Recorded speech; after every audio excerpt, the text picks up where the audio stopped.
In today's video, I've got 5 facts about Goblin Slayer from the series Goblin Slayer, obviously. I'll be covering his combat ability, how he got the title Goblin Slayer, and why his eye glows vibrant red. But hey, if you're new here, why not join the 4-on-4 community by hitting the subscribe button and the notification bell so you don't miss a video. So, with that being said, let's roll intro and get straight into the video.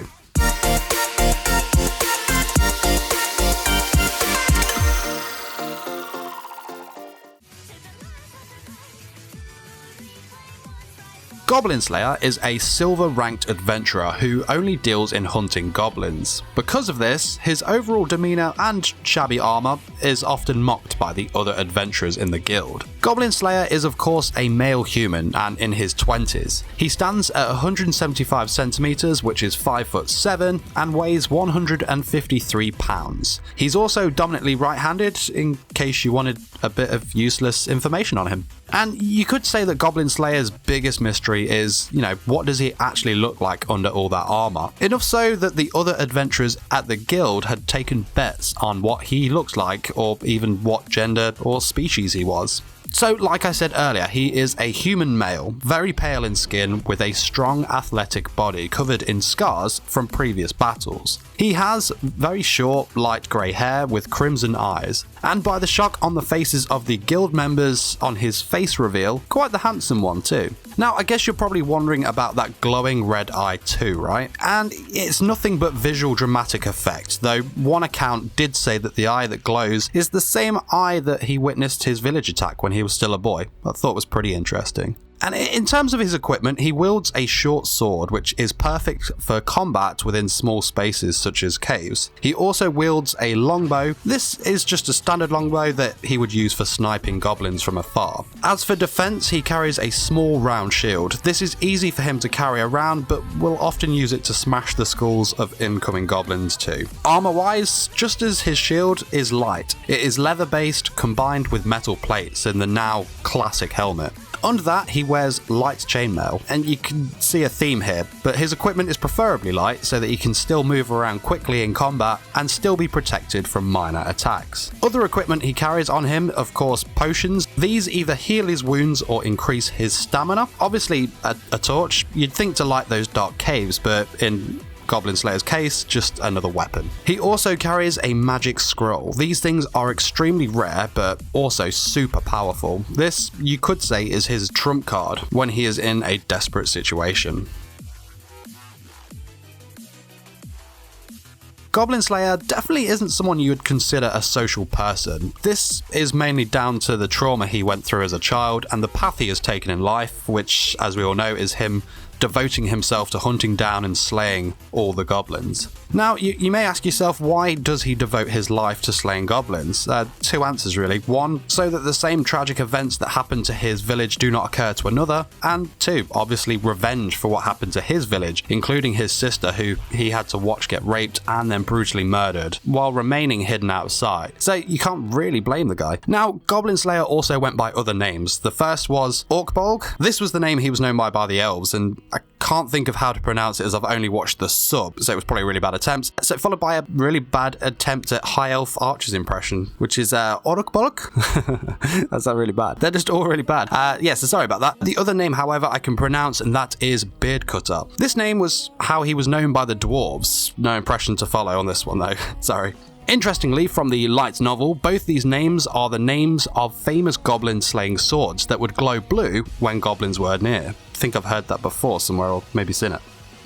Now, I've touched on him not being the most social of persons, combined with his obvious slight mental instability and appearance. It doesn't really scream, hey, let's be friends. Saying that, Goblin Slayer did hold quite the interest from a few of the ladies in the show.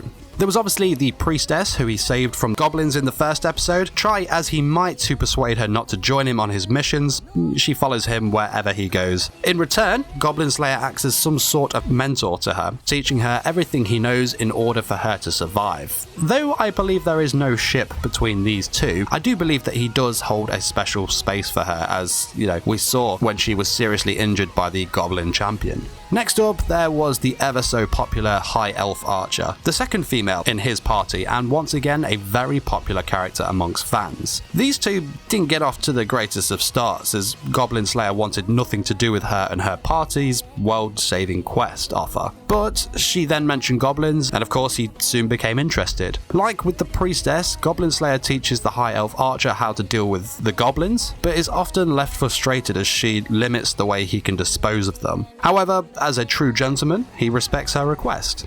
Over the many battles and, of course, time, he grows to respect her and the other members of the party, which was the dwarf shaman and lizard priest, and even eventually considers them as his closest friends. Then we have the guild girl. She is probably one of a very small minority that is not put off by his appearance and personality back at the guild hall. I think it's partly down to the fact that she respects his work in hunting and disposing goblins, as she knows how dangerous they really are. I expect the priestess's original party was not the first or last party of young adventurers she has seen leave and not return on one of those goblin slaying quests. Though it is obvious that the guild girl has very strong feelings for him, you could say that in typical anime male lead ways, he has no idea and is completely oblivious, though she is one person that he holds a lot of respect for and trusts because of the countless times that she has helped him out. Finally, the cowgirl. Of all the ships here, I believe this is the one that is most likely to happen, but let me know what you think. Of course, as kids, these two were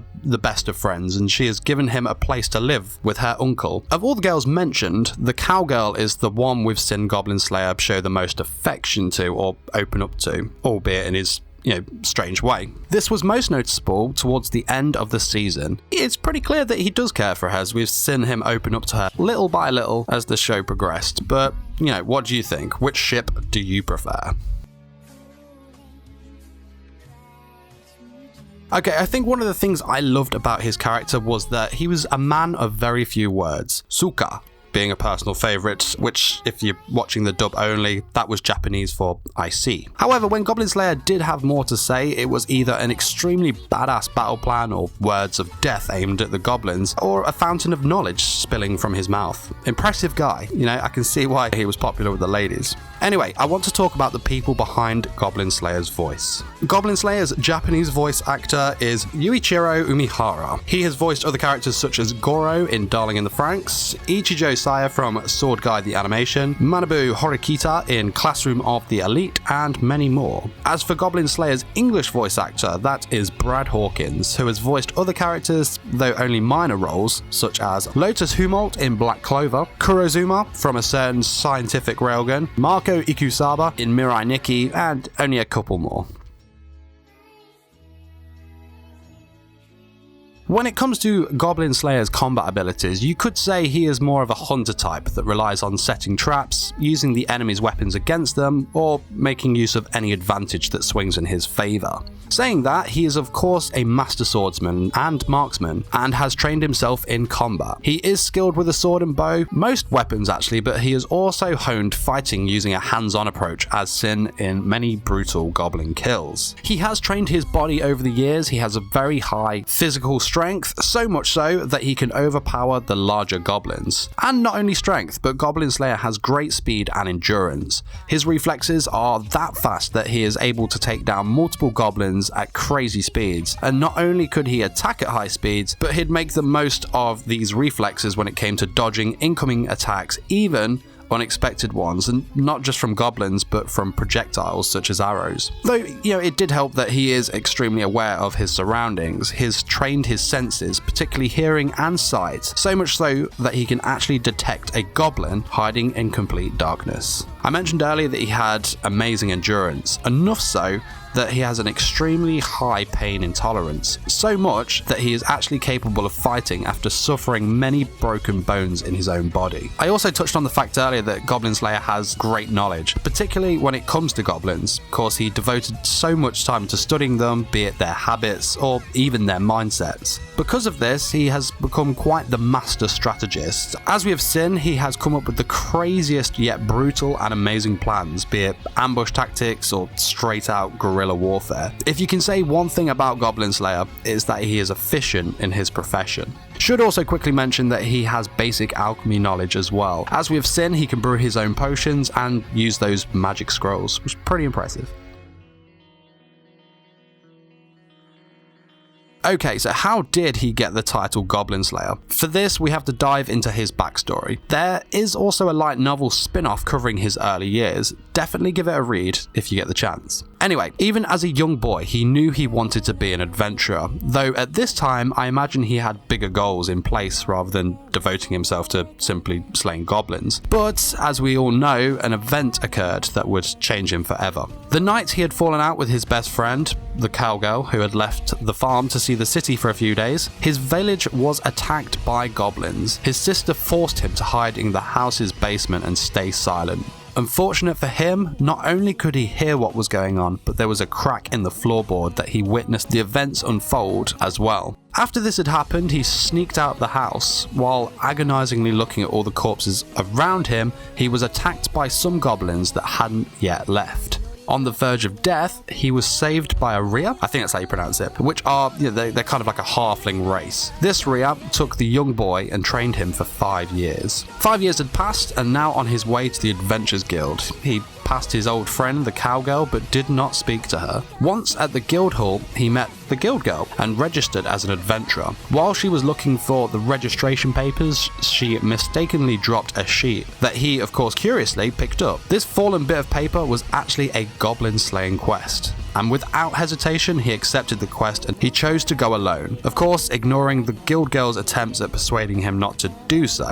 Then he filled out the necessary parts of the registration form, received his adventurer tag and headed out to the blacksmith's, where he ordered a breastplate and helmet before setting off on his first ever quest. Once he had arrived at the goblin cave, he fought and killed many goblins. Unfortunately, one of them managed to poison him.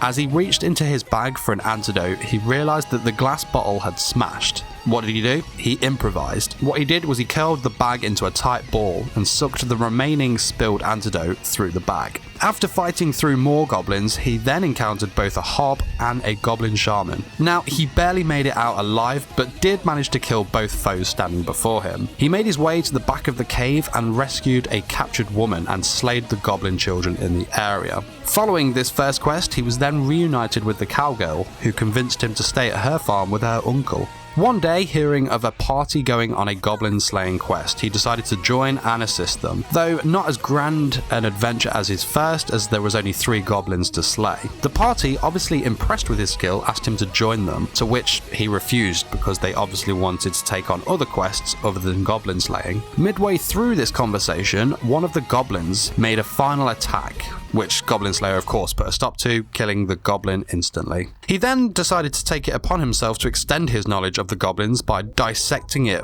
there and then. The rest of the party were horrified and disgusted by this, and it wasn't long before word spread of this incident throughout the guild hall. Guild Girl obviously pulled Goblin Slayer aside and advised him not to do such things as it would create further misunderstanding. Fast forwarding to another mission, Goblin Slayer was protecting a nearby village. While setting up the defenses on one rainy night, goblins then attacked. Goblin Slayer hacked his way through goblins that made it past these fences, but soon found himself swarmed. The goblins of course took him down and continued to bludgeon him. No idea how, but Goblin Slayer managed to motivate himself enough to take them down and slayed the 25 goblins. They were probably less than a minute away from beating the life out of him. Following the victory, his injuries were so severe that he had to be sent to the Temple of the Earth Mother, where he was healed. Sometime after finishing this quest, he returned to the guild hall and came across the leader of the party that once wanted him to join, and found out that word of his previous quest had spread and that he had been branded with the nickname